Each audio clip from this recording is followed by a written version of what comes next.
जो किसान भाई गन्ने में ये सोचते हैं केवल स्प्रे से ही काम चल जाएगा, तो भाइयों ऐसा कुछ नहीं है।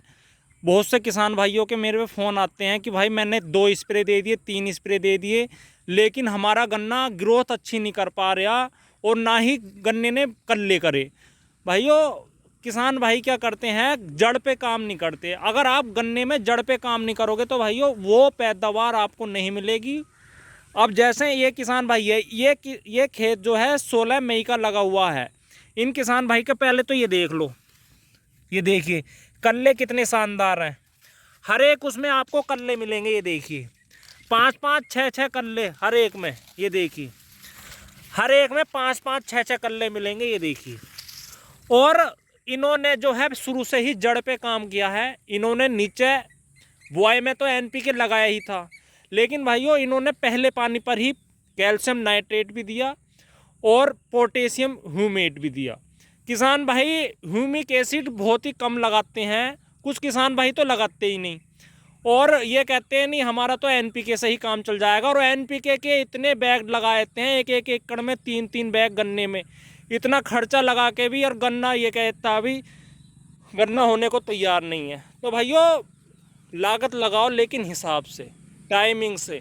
अगर आप माइक्रोन्यूट्रिएंट पर ध्यान नहीं दोगे तो गन्ना होने को तैयार नहीं है। जो किसान भाई माइक्रोन्यूट्रिएंट पे काम करते हैं ना, समय अनुसार माइक्रोन्यूट्रिएंट अपने गन्ने को देते हैं, उनका गन्ना लास्ट तक अंगोला काला रहता है। किसान भाइयों की फिर समस्या रहती है, हमारे गन्ने में टॉप बोरर भी नहीं लगा, कोई फंगस का अटैक भी नहीं है, लेकिन गन्ना होने को तैयार नहीं है। तो भाइयों मेन चीज़ है, सबसे पहला आप अपने एक चार्ट बना लो, चार्ट पे ये लिख कर रखो कि हमने इस दिन स्प्रे किया, इस दिन हमने ये खाद लगा, और जो जो हमसे खाद लगाने से रह गए हैं वो अगले पानी पड़ दो। लेकिन भाइयों ज़रूर ही माइक्रोन्यूट्रिएंट लगाने चाहिए और ह्यूमिक एसिड भी ज़रूर लगाना चाहिए। और कैल्शियम तो बहुत ही कम किसान भाई लगाते हैं, पता नहीं जने क्यों कैल्शियम पर इतना ध्यान नहीं देते किसान भाई। अब ये देखो कितना कल्ला अच्छा भाइयों, अगर ये एक सिंगल ही रह जाता है या 2 भी रह जाते तो इतनी पैदावार नहीं मिलेगी किसान भाई को। लेकिन इन्होंने जड़ से काम करना चालू करा। स्प्रे अभी इन्होंने एक नहीं दिया, लेकिन जड़ पर इन्होंने दवाई भी लगाई है, जड़ से लगाई है, लेकिन एनपीके भी लगाया है और ये तो लगाया है बुआई में, और जब पहला पानी दिया उस टाइम कैल्शियम नाइट्रेट भी, पोटेशियम ह्यूमेट भी।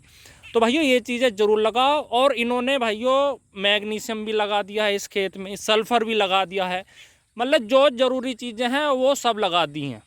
अब जो इसमें किसान भाई कह रहे हैं कि हम कोई सा भी माइक्रोन्यूट्रिएंट ऐसा नहीं है जो हमारे गन्ने को लगेगा, नहीं, हम पूरी इसमें हर चीज़ लगाएंगे। अब जो लगेगा वो स्प्रे से लगेगा। एक इंसेक्टिसाइड ले लेंगे ये किसान भाई, और फिर उसमें माइक्रोन्यूट्रिएंट ले लेंगे, और 2 या स्प्रे इन चीज़ों का लगा देंगे। लेकिन भाइयों अगर आपका पौधा नीचे से जड़ से ही अच्छी ग्रोथ करके चलेगा, कल्ले अच्छे, जमाव अच्छा, तो भाइयों पैदावार भी अच्छी करके चलता है। अब बताओ 16 मई का गन्ना, अगर कल्ले इतने, ये देखो ज़्यादातर मैं सब में ही दिखा दूंगा कल्ले कितने शानदार हैं। कोई कोई तो भाइयों पौधा ऐसा है सिंगल भी, लेकिन ज़्यादातर में आपको कल्ले अच्छे मिलेंगे। ये देखिए 4-4 5-5 कल्ले हर एक में।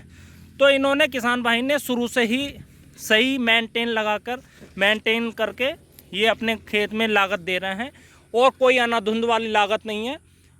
कोई स्प्रे नहीं किया है अभी, लेकिन अब कह रहे हैं कि स्प्रे भी करेंगे हम इंसेक्टिसाइड का, और उसमें माइक्रोन्यूट्रिएंट लगाएंगे। अगर इन्हें ऐसा लगा ज़रूरत पड़ी कि हम कोई ग्रोथ प्रमोटर एक्स्ट्रा भी लगाएंगे, क्योंकि भाइयों गेहूं कटाई के बाद का गन्ना है, और गेहूं कटाई के बाद के भी भाइयों 5-6 मई तक बुआई हो जाती है, लेकिन इनका फिर भी 16 मई का है। तो ये कह रहे हैं कि हम ग्रोथ प्रमोटर भी लगाएंगे, लेकिन आपको बता दिया जाएगा वीडियो के जरिए कि इन्होंने क्या क्या लगाया। तो भाइयों मेरा कहने का मतलब है, अगर आपको अपना गन्ना अच्छा करना है तो ये सब चीज़ें हिसाब से लगानी पड़ेंगी, तभी जाकर गन्ना होता है। अगर आपको गन्ना बढ़िया करना है तो, और लागत कम करनी है, आपका गन्ने में फिर रोग भी कम आएंगे और कीट भी कम आएंगे। तो इन चीज़ों का ध्यान रख के ही अब आप अपने गन्ने में भाइयों काम करें। और जो भी आपको ऐसा लग रहा है कि भाई हमारा गन्ना नहीं चल रहा है, तो कमेंट में पूछ सकते हैं कि ये सब लगा दिया है और फिर भी गन्ना नहीं चल रहा है, कोई कीट वगैरह है, ज़्यादा अटैक कर रहा है, ये दवाइयाँ लगा दी हैं। क्योंकि भाइयों दवाइयों का कॉम्बिनेशन भी गलत तरीके से लगाने से फसल बिल्कुल ख़राब हो जाती है गन्ने की फसल। इसलिए इस चीज़ का भी ध्यान रखें कि गन्ने की फसल पर कोई साइड इफ़ेक्ट किसी दवाई का ना पड़े। तो भाइयों कमेंट में ज़रूर बताएं कि आपको वीडियो कैसी लगी और ये जानकारी कैसी लगी। अगर आपने चैनल सब्सक्राइब नहीं किया है तो चैनल को सब्सक्राइब करें, वीडियो को लाइक शेयर करें। धन्यवाद, नमस्कार।